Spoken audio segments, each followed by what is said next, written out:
5, 4, 3, 2, 1. Hello again, everybody. It's Todd Staruch, the Horror Nerd, here at Scares That Care Charity Weekend 8 in Williamsburg, Virginia. Oh, it's 8? This is the 8th one. It is Saturday, the heart of the convention. We are rocking and rolling.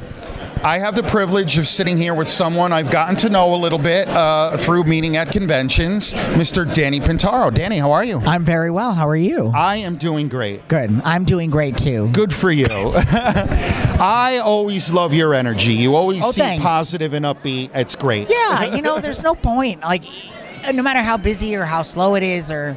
I can't stress about that stuff. I'm not worried about that stuff. I'm here to have a good time. It's kind of like a mini vacation for me. And I get to go to cities I've never been to before, and I get to meet all kinds of celebrities I've never met before. Why would I ruin it by having a bad time, Exactly. It's like life's too short. Exactly. So, we had a chance to sit down a couple of years ago at another convention. So it's great to a clip of that. It's great to catch up. Your panel was fantastic. Oh, thanks. Oh, cool. One thing I've always admired about you is interviews that we've done or that I've seen is you're very forthright about your life. Oh, sure. And things that happen to you. Do you find it easy to talk about some of your difficulties? Or? Yeah, I mean... I've always been just a very honest person. It's really hard for me to tell lies or be untruthful, but it's also just so much easier. My phrase is always just that life is just too short, and there's no point. And beating around the bush, really. But I think what really happened was once the gay thing was out there and on the table, it just allowed me to have so much more freedom in life. And after that, what else could I possibly talk about that would affect my career as an actor worse than that? Especially 10 years ago, it Sure. was considered something that would very much affect your career. Once that was done, and I felt confident about it, and I'd heard from all these people about how happy they were that I had done it, and so they've got someone to lean on. It felt so good that I was like, it's just so much easier now. And then I just kept going, and now it's like I literally have no secrets. And now that I'm trying to be an actor again, that might hinder my career in some way, but I don't really give a fuck. I'm sorry. Excuse my language. I'm so sorry. But it's okay. You'll do a little. Bloop. This is not for PG-13. Okay, it's all good. But yeah, I can't worry about that.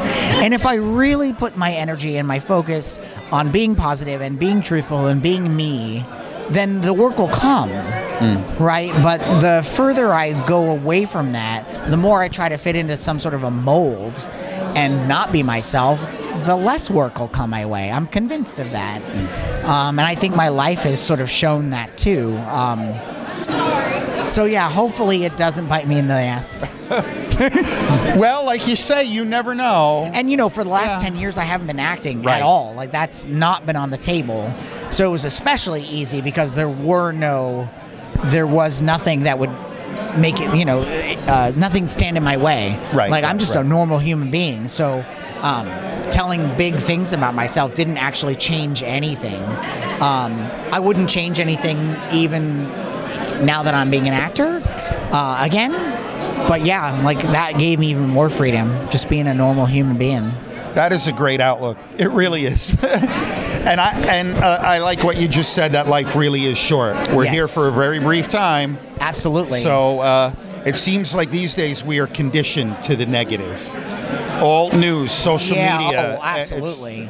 I remember when it came out, that you were gay, because I grew up with Who's the Boss, and I remember, and that was when social media was in its infancy. Barely existed. Yeah. But I remember a lot of the commentary not being so nice. Of course. At the time, there was very few references for gay, so people didn't understand, and what little they did know was, created by society's fear of the homosexual lifestyle. And so, of course, all of the comments were negative, or a lot of them.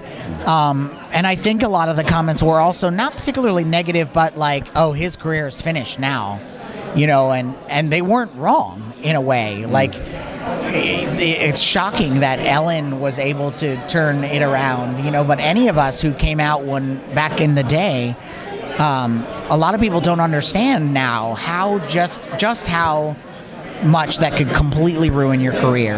Nowadays, it's not like coming out as gay is like gonna help your career, but it's definitely something that people are like, wow, so brave. Let's give him the job, in a way.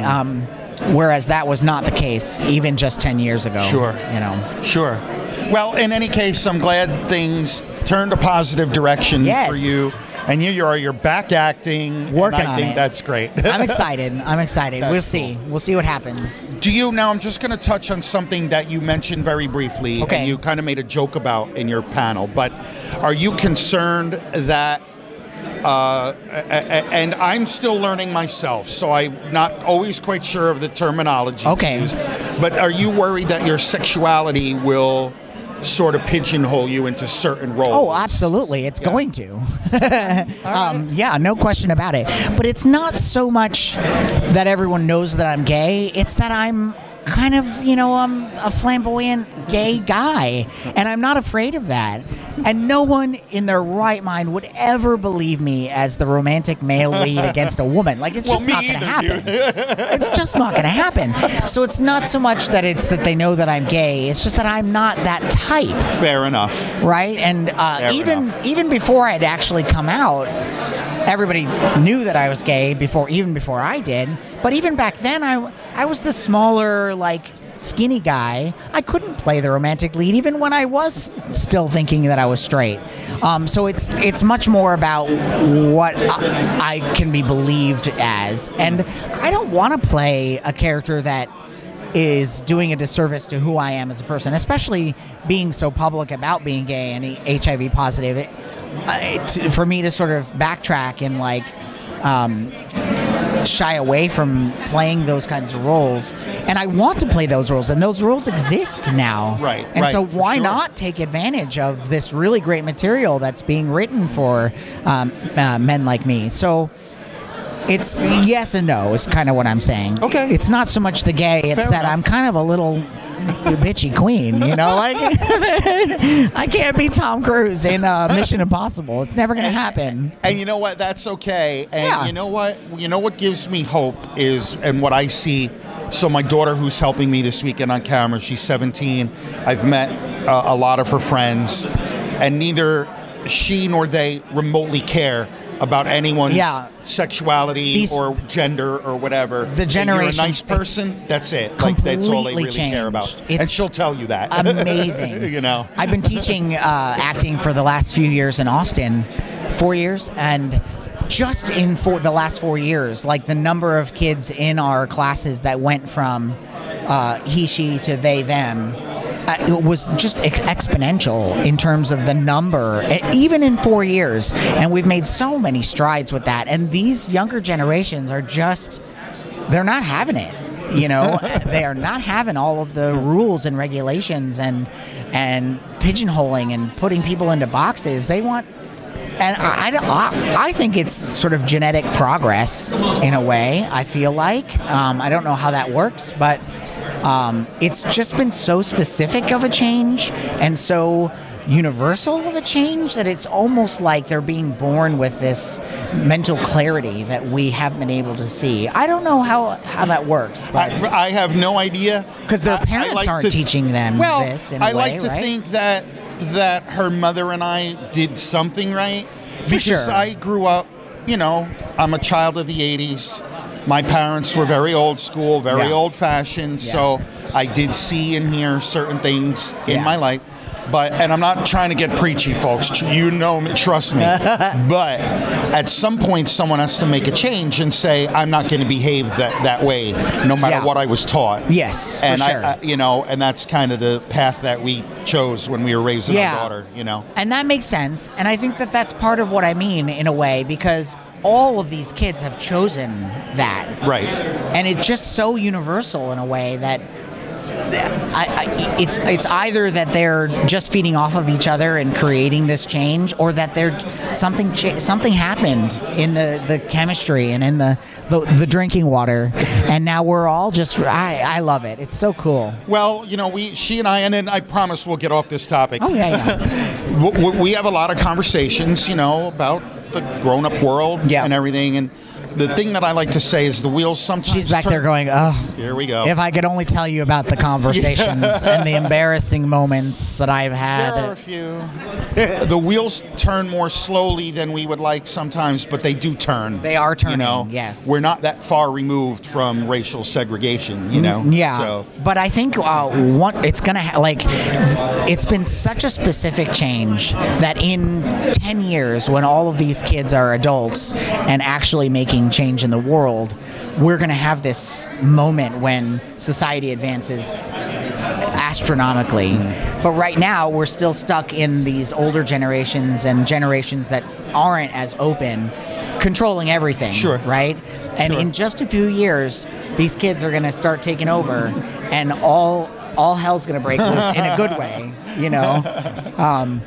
and I'm really excited for that. But we still have a few more years. We do. We gotta get to those years. Let's see if we can survive. We'll get the there. Next 5. So, Danny, here we are at a convention, and yes. How much? I'm always very curious, and I like to ask this question: how much of a fanboy are you? Like, is there anyone here that you were like, oh my God, I can't believe I'm going to meet? Such really, and such? I think. Well, number one, most of the people here I've met before. Okay. So this one specifically, Gotcha. no. Okay, fair enough. Maybe Barbara Hershey. I don't think I've ever met her, and I love her. I don't fangirl though. Really, I think there's a really short list of people who I might fangirl over. But I was just saying this on I was doing an Instagram Live. I think I would fangirl harder about being able to work with some of these people as an actor Fair than enough. meeting them. So, like, if there was an opportunity for me to work with someone like, Mike Flanagan, the director, writer, and producer of all the Hill House movies that Henry's in, like, I would fangirl a little bit over him because I want to work with him so badly. So if there was an audition opportunity, I think I'd be so stressed about it just because I would give anything to have that opportunity. So it's not fangirling as much as it's like, God, what an opportunity it would be. So I don't know. The list is... I'd have to come up with a list, but I'm sure there's a list. Fair enough. I'm always fascinated by that question because some people will be like, yeah, I had a moment with such and such. Oh, yeah. There have been a few. I'm not going to lie. I was trying to hold it together with Henry Thomas yesterday, talking about E.T. I'm like, I'm talking to Elliot. Yeah. Oh, yeah. The only time I think that's ever happened to me, really, or at least recently, is when I met Bette Midler. And that was, 6 or 7 years ago now. But I think that's as close I've gotten to fangirling. She was at the premiere of when Tony Danza was on Broadway doing Honeymoon in Vegas. She came to the premiere, and I saw her in the audience, and I found the courage to go and introduce myself to her. So that's as close I think I've come to a fangirl moment in recent history. Nice. She was very polite. Very cool. It's always good when you excited to meet someone and they turn out to be cool. Right? It can go the other way. She had no idea who I was until I explained, Tony Danza, he's in the show. Who's the boss? I was, I had to go through the hoops. And then she was like, oh, I still don't think she, even then, I don't think she. Oh, that's great. Just being polite. That's great. So one last question, Danny, before I leave you be. You mentioned you just got back into acting after an extended stretch. Is there anything you're allowed to tell us about the project that you're working on? The Lifetime, I've already done it. It's a Lifetime Christmas movie with Brooke Elliott and I. Right now it's called A Country Christmas Harmony, but I think that'll change. It's going to be, in the Christmas lineup sometime in November, I'm sure, on Lifetime, and I'm really excited. It was so much fun. And it was my first gig back. So what I decided, it was like September that I decided to get back into the business. And I got my manager back on board and I got headshots done. And we were like, okay, January 1st is when we officially start this. And I think it was like the 8th or 9th of January. And they got me this audition. I had the material for like 3 hours, sent it off, and got the job. Like my very first audition back after 10 years, I got the job. So that was a huge sign to me, first of all. Like the universe was like, here, oh, you're finally there? Here, have this. And I had a blast, and it was a great, like, get my feet wet again moment. So yeah, nothing else at the moment. I've had a bunch of great auditions since then, but just nothing solid. I'm moving back to LA though officially. Okay. Because I think it's the right move. I love Austin, but it's really hard to have a presence as an actor in Austin. Yeah. And even if I go to LA for a few years and build a presence again and then leave, because it's always going to be self-tape. We're never going back to in-person auditions, or at least maybe not, except for like callbacks or like final callbacks. And even then I can just fly there. But I think I really just need to do like a presence thing. So go to LA and do some premieres and go to charity events and HRC things and just get photos taken and have people know I'm back. Is why we're moving back. So we'll see. Okay. Well, wish me luck. Best of luck with that. Thank you. Absolutely. Any final words to the fans about We love Scares you. That Care? I love you so much, and Scares That Cares. It's a great idea, and I'm sending a message to all the other conventions. Do more charity stuff. It's so easy for you to do, and I'm happy to sign anything you want while I'm at these events.